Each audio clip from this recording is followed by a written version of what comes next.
Isıp aytат, өзүң ысып aytат деп. Буниса Эгембердиева Жалал Абад шаарындагы көп кабаттуу үйлөрдүн биринде неберелери менен жашайт. Ал жылуулук жакшы берилбегендиктен кошумча электр жылыткычтарды пайдаланып, ири чыгымга учурап жатканын айтат. Былтыр менин кызым 3000-4000ден төгүп аттı мына обогреватель сайыпчы, мына печкага ысытпагандыгы үчүн. Анан эми быйыл кыш келет деле сайып атабыз. Жылбаган үчүн сайып атабыз да. Азыр өзү көз көрмөйүн көрүп атпайсыңар, бир жагы ысытай, бир жагы ысытай, бир жагы ысытай, бир жагы ысытай. Воздух чыгар деп өзүбүзгө күнөөнү коет, воздух чыгарып деле атабыз. Челек сууну алып деле төгүп атабыз, ысып атат. Шаар тургуну кошумчалагандай, жайы менен кышка даярданган жылуулук ишканасынан өткөн жылы үйүңөр кандай жылыды? Быйылкы кышка жылыткычтарыңар даярбы деп сураган бир да киши болбоптур. Эми митип суук түшкөндө үйлөрү жакшы жылыбай, айласы кетип турган чак экен. Келип, собрание кылып, воздухту может биз чала чыгарып аткандырбыз, воздухту может биз туура эмес чыгарып аткандырбыз. Ошону келип өзүңөр бир карап койсоңор болот да, чынбы? Карап, мону мындай кылган. Даярдык жүрбөдүбү ошондо, кышка даярдык жүрбөдүбү мындай? Мен мындай айтканда, эми мен бул кышта кандай даярдык жүргөнү билбейм. Эми бул 2 күн даярданабыз деп атат. Эгерде 5нен отопление берилет дегенде, 1нен даярданып, 5нен берип, акчасын алса туура болот беле.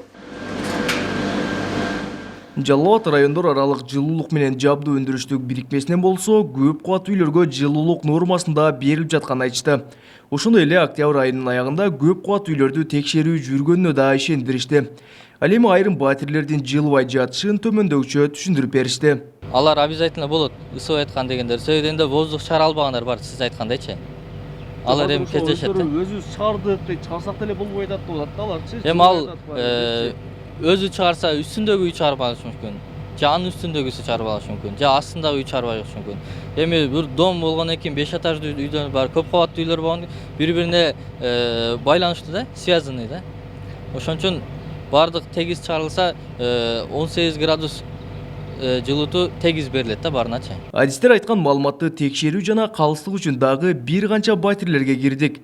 Алардын айрымдарын эске албаганда басымдуусунда жылуулук берүү көңүл жылытарлык эмес экенине күбө болдук. Бир комнатасы кече жакшынакай бардыгы ысыткан, бүгүн бир комнатасы токтоп калып.